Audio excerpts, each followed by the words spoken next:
one.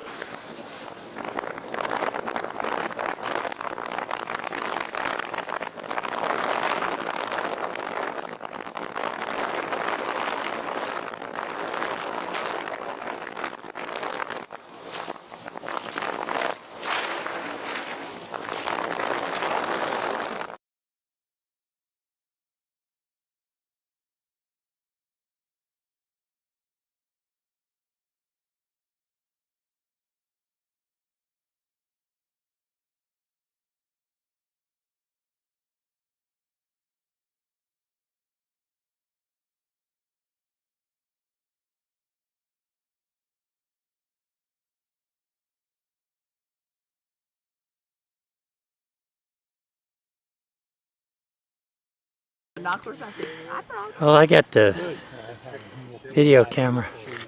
I knew. I took them out. I took them out and I brought them. You say bring, I bring. I'm pretty good about bringing stuff. Covered. Yeah. See, Down in the front of it. Yep.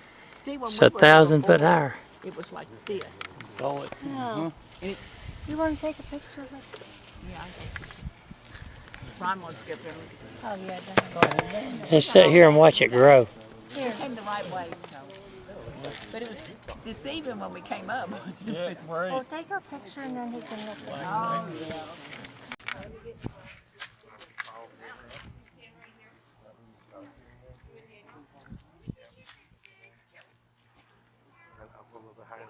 That's the mountain. But it was when we came. See the hump in the middle? It was like a cave. You know,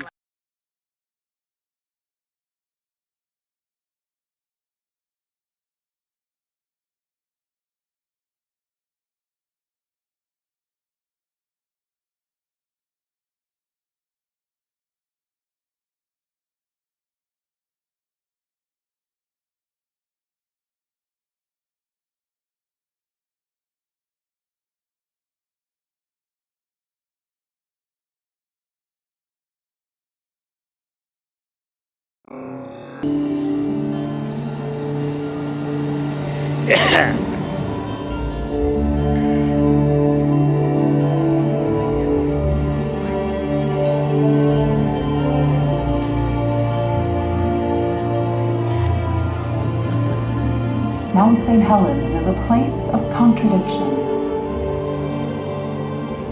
Formed by nature's destructive forces and flourishing with life.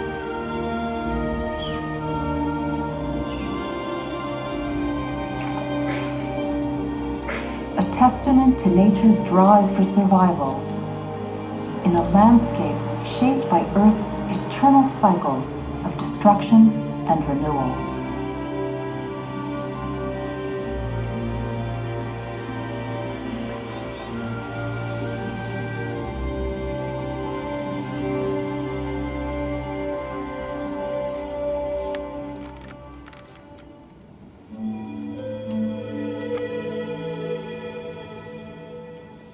Mount St. Helens is the youngest and most active volcano in the Cascade Range.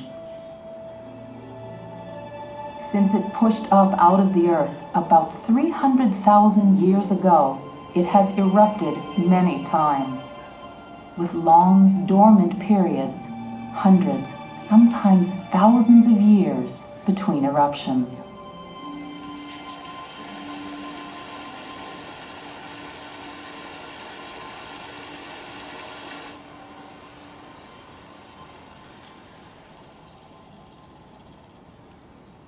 While the mountain rested, volcanic deposits gave rise to towering old-growth forests, home to many of the region's signature species.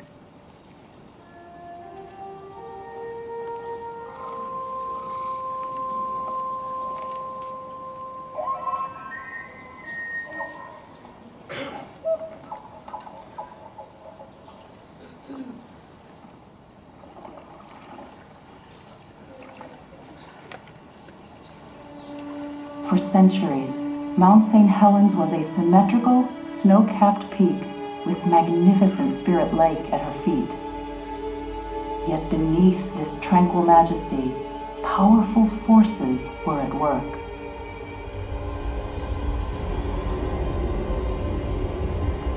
Hundreds of tiny earthquakes signaled the waking of a sleeping giant.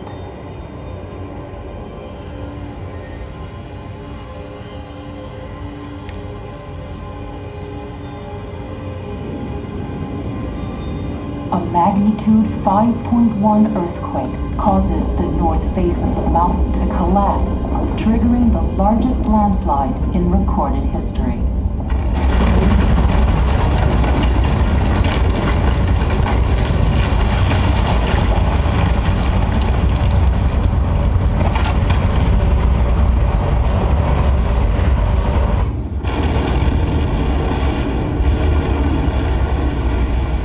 Pressure rising from deep within the volcano rips open the mountainside, toppling entire forests, scorching everything in its path.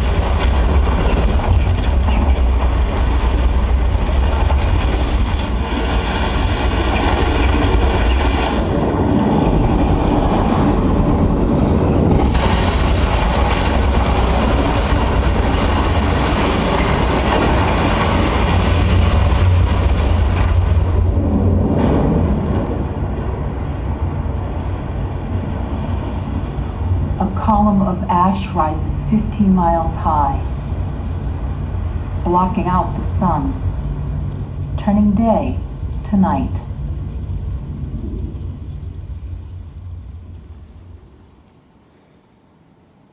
As the ash settles, the devastation is revealed. In less than 10 minutes, 230 square miles of forest have been erased.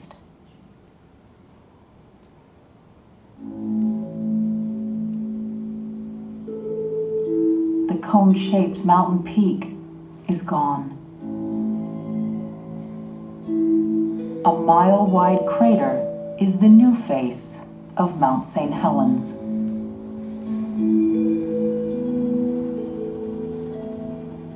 The valley in front of the crater is a moonscape. No trace of the once great forest remains.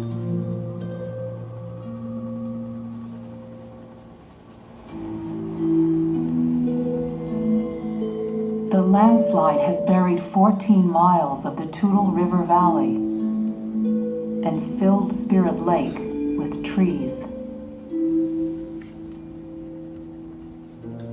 Miles of downed forest cover the land.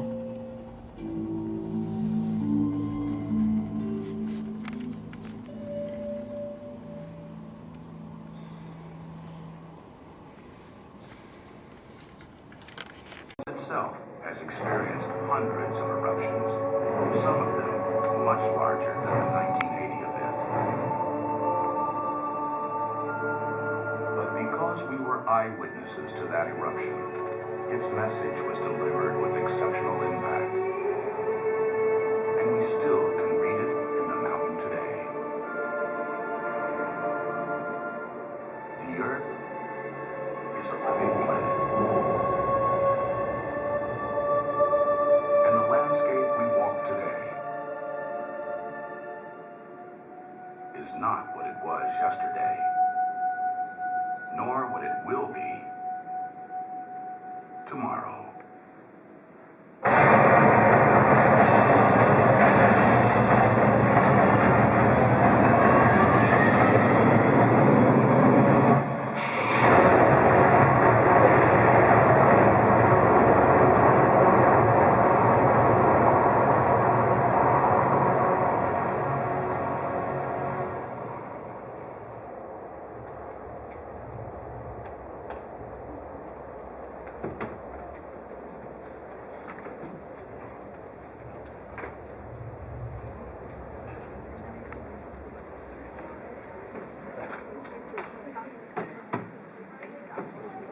We hope you enjoyed our theater presentation today.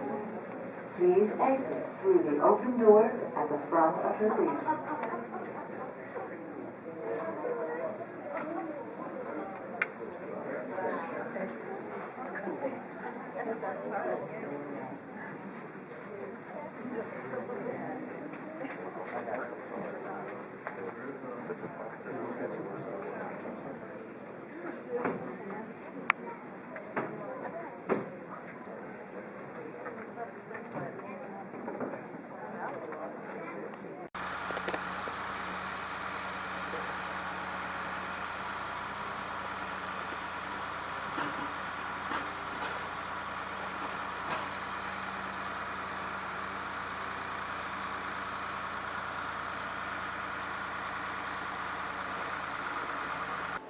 and to be ready when we next confront the fire below us.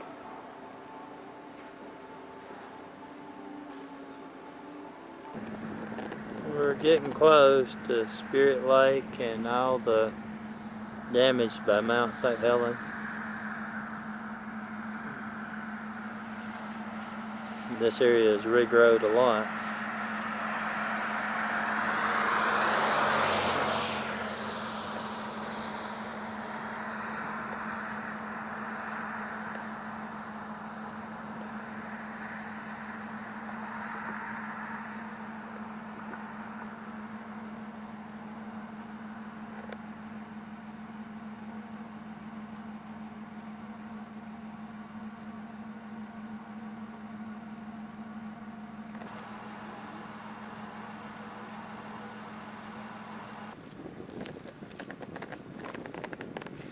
Gotcha. What's the matter, Joe?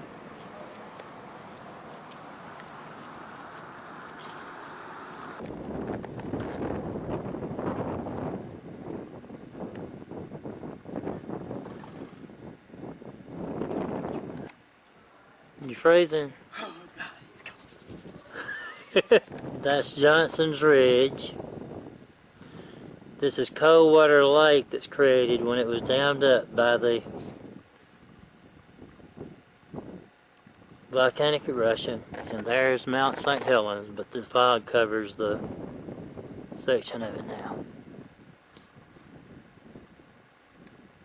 Maintained by the forces of nature. Wind, water, fire. These forces, often subtle, sometimes epic, sculpt the land. But there is a hidden force, its legacy forgotten beneath the forests, beneath the mountain.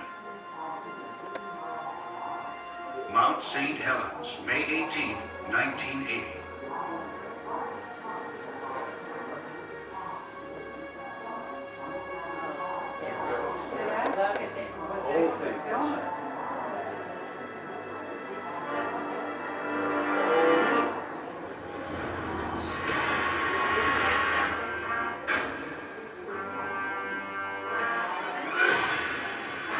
This primordial power, unexpressed for over 100 years, surged through the volcano, unleashing a fierce energy that shattered the land.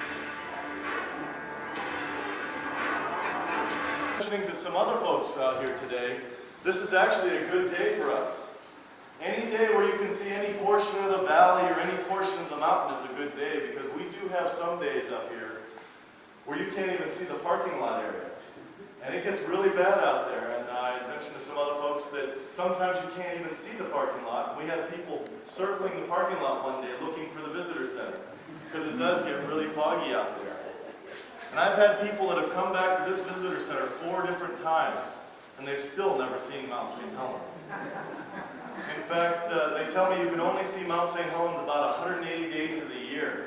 And even on those 180 days, you're not even guaranteed to see the mountain all day long. And so don't feel bad if we don't see it today, because we have lots of photos of what it's supposed to look like on a clear day from here. But we'll keep hoping for it nonetheless. My name's Rob Falk, and I've been an interpreter up here at Coldwater Ridge for about 2.5 years, since the center opened back in 1993. And it's a really exciting job for me, because I get a chance to learn all about this area. I get a chance to meet a whole lot of new folks, and I get a chance to talk to people a little bit about what this area means, not only to me, but also to, kind of connect the area to people as they come up here. And so it's a really exciting job. I'm originally from Northern California. I don't know how many people are familiar with Mount Shasta. So I'm kind of a volcano person. I've come from one volcanic area to another. And so here I am here today. Before I go ahead and get started on this talk, I'd like to find out where some of you folks are from. Let me see a show of hands. How many people out there are from the Pacific Northwest? All right, good deal. Look at you all out there. That's terrific. They usually tell me that folks don't come this close to home to visit anything. And so it's always really neat to get a lot of people from the Northwest up here. Now be honest, how many people that just raised their hands brought guests with them today? I see a few hands going up there. All right, yeah, that's great too.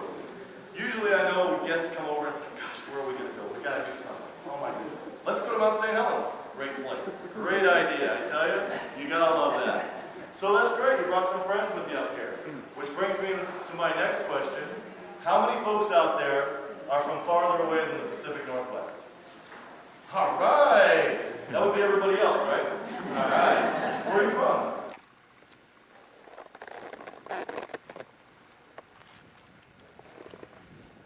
Did you get this side?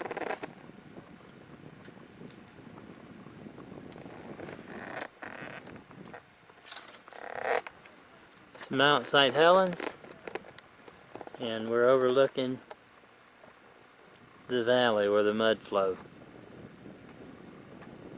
And this is all the timber the blast zone just devastated it.